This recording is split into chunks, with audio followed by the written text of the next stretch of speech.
Dans l'épisode précédent, maman et moi, on a ramassé les déchets sur la plage avant d'y aller se baigner. Ensuite, on prenait la direction du désert de Tabernas où on trouvait un spot incroyable pour passer la nuit en excellente compagnie. Heureusement que Sophie et Jean-Marc étaient là pour nous dépanner et nous offrir de l'eau. Sinon, c'était la panne sèche. Après, on faisait une super rando dans le désert pour finir enfin dans un décor de film western abandonné.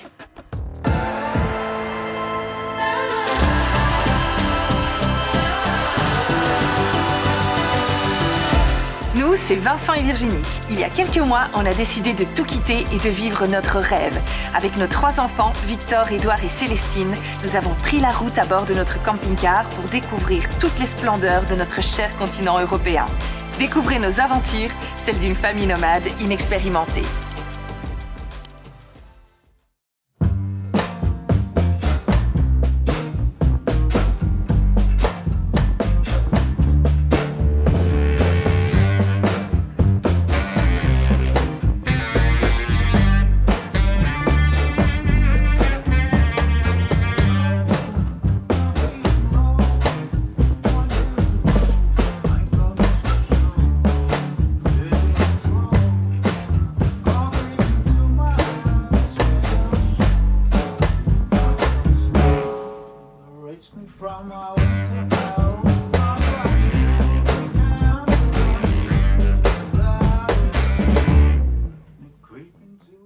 Hello à tous et bienvenue dans cette nouvelle vidéo.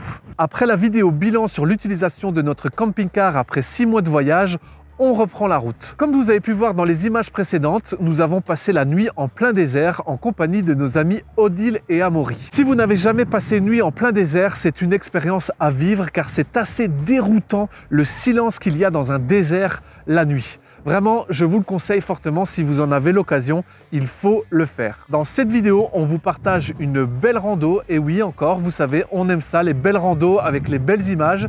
Et puis nous prendrons la direction de Valence où nous irons visiter la Cité des Sciences avec les enfants, un endroit extraordinaire. Vous êtes de plus en plus nombreux sur cette chaîne et ça me fait extrêmement plaisir. Pour ceux qui viennent d'arriver, nous sommes une famille avec 3 enfants et nous parcourons l'Europe pendant 1 an avec notre camping-car. Nous partageons de manière hebdomadaire nos aventures de la manière la plus positive qui soit. Un tout grand merci pour tout votre soutien et votre fidélité. Je vous laisse avec la vidéo. Encore une fois, si vous l'avez aimé ou pas, laissez-le moi savoir en commentaire. Un petit pouce, ça nous fait toujours plaisir. Je vous souhaite un bon visionnage à tous et on se retrouve à la fin. Avant de quitter l'Andalousie, nous avions découvert El Torcal, dans les montagnes d'Antequera. Incroyable d'imaginer qu'il y a 15 millions d'années, ce site était complètement sous eau. Ce paysage karstique est tout simplement unique en son genre et tellement insolite.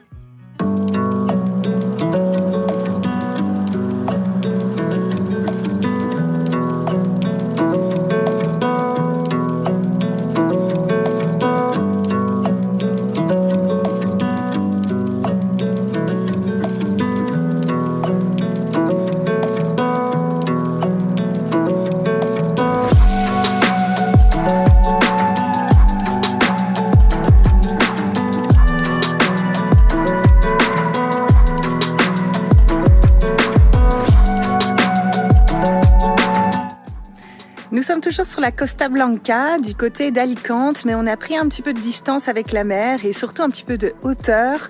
Nous sommes dans un parc naturel qui s'appelle Xoret de Cati, pas facile à prononcer. On a fait une petite randonnée vraiment sympa qui n'est pas très longue, même si elle est assez pentue au départ pour arriver au Mirador. Ça nous fait du bien parce que la côte n'est pas toujours super jolie, c'est logique, hein, c'est touristique, c'est bétonné. Il y a des endroits quand même malgré tout préservés qui sont très beaux. Mais voilà, ça nous a fait du bien de nous éloigner un petit peu et puis de refaire une randonnée en pleine nature. En plus, le soleil est là, il fait bon, même si on est à plus de 1000 mètres de hauteur. On avait l'impression qu'il faisait un peu plus froid en bas, là où on s'est garé. Donc voilà, on profite, on va continuer tout doucement à remonter pour arriver d'ici quelques jours à Valence.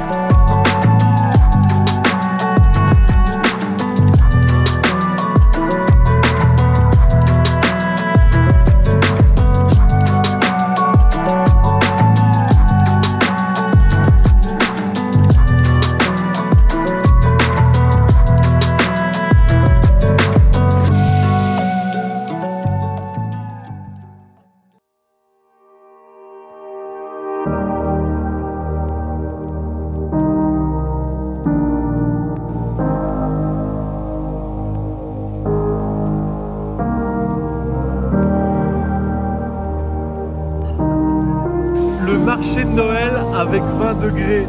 Vive le réchauffement climatique.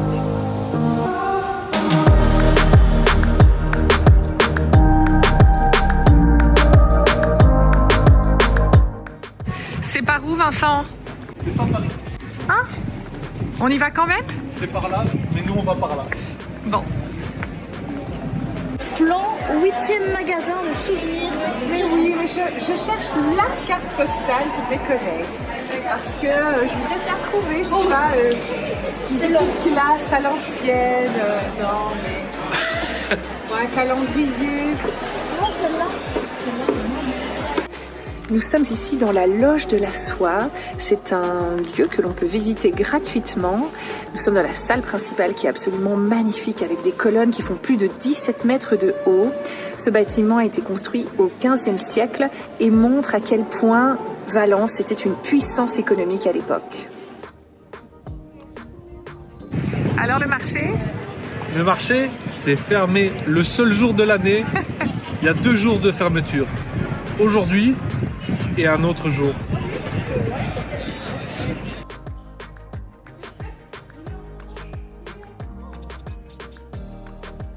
Ce qui est particulier vraiment à Valence, soyez très attentifs parce que vous risquez de voir des petits chats trop minouchés. Oh, regardez. Oh, et alors on peut même, est-ce qu'on peut les caresser? Oui. Oh là là, c'est trop beau, hein, ça. Je vais en piquer un. Je le mets dans mon sac à dos.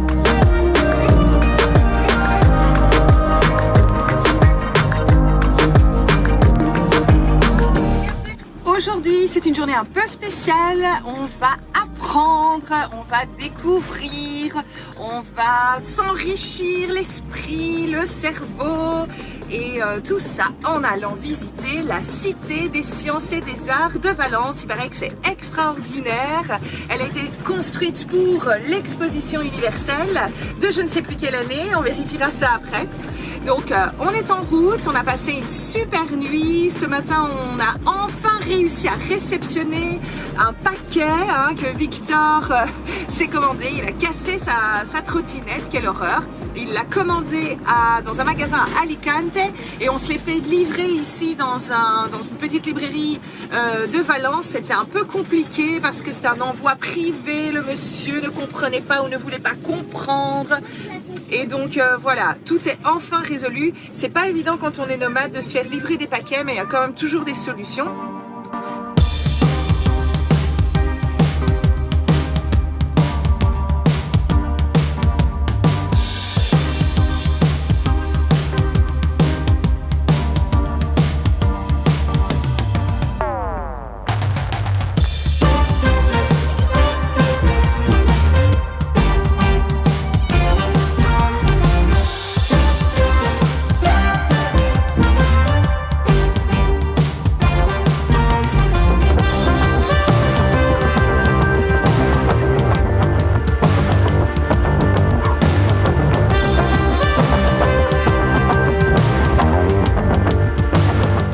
Nous sommes ici devant la partie océanographique. Il paraît que c'est le plus grand aquarium d'Europe. Nous, personnellement, nous n'allons pas le faire. Je ne cautionne pas forcément le fait qu'il puisse y avoir des espèces animales dans des bassins aquatiques vraiment très réduits, comme des dauphins et des requins. Et puis, parce que le prix de l'entrée est aussi très élevé. C'est une réflexion qu'on a déjà depuis un certain temps. Nous, en Belgique, on n'a pas Herrie d'Isaac. Mon Dieu, Vincent, tu m'as mouché. On n'a pas Herrie d'Isaac, qui est un jardin animalier, qui n'est pas possible celui-là, qu'on a beaucoup visité.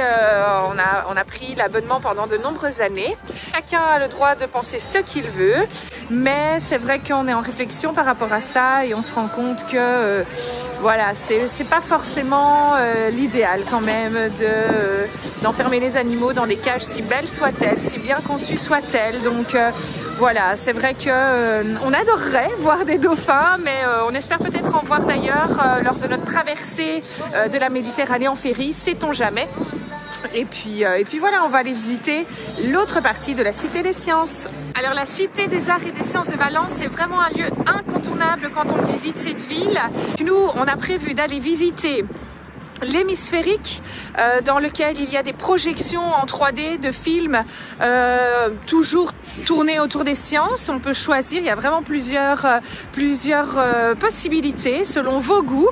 Et puis ensuite nous irons visiter la Cité des Sciences. Il paraît que c'est assez extraordinaire. J'ai déjà eu l'occasion de faire la Cité des Sciences de Paris qui est géniale aussi. Et puis nous en Belgique nous avons le PASS. C'est aussi notre parc scientifique à nous dans le Borinage. Il est vraiment génial, je vous conseille d'aller le visiter si vous allez faire un petit tour en Belgique. D'un point de vue architectural, le bâtiment est vraiment hyper impressionnant. Rien qu'à faire le tour, on en prend plein la vue. Et maintenant, on doit aller à l'hémisphérique pour aller voir un film en 4 dimensions. 4 dimensions.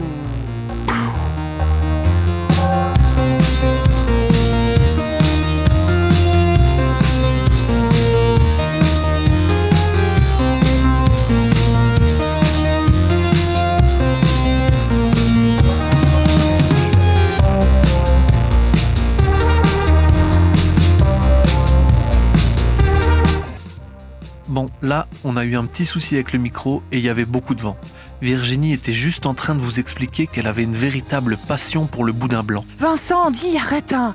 Oh non, en réalité, j'expliquais que le film en 3D qu'on a regardé était super intéressant. On a appris plein de choses sur les énergies et plus particulièrement sur le projet Solar Impulse, le premier avion à avoir effectué un tour du monde sans carburant.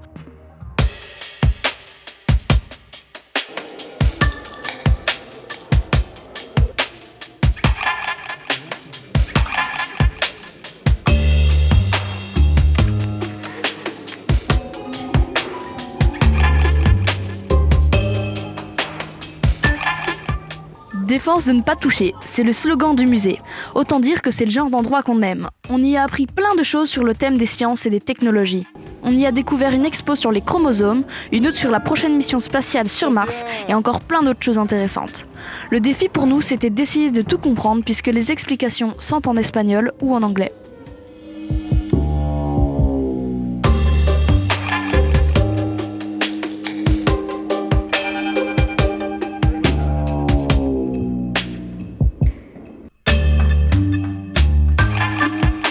Autant vous dire qu'on a tous passé une super journée qu'on n'est pas prêt d'oublier.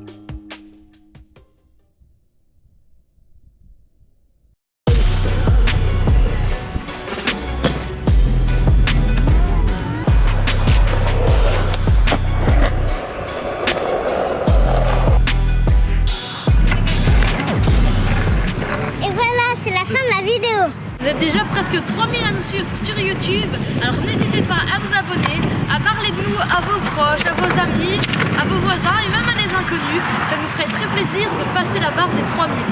Rejoignez-nous aussi sur Instagram. Dans la prochaine vidéo, on prend le ferry pour l'Italie. Pour pas manquer cette vidéo, abonnez-vous et mettez la cloche. Bye bye.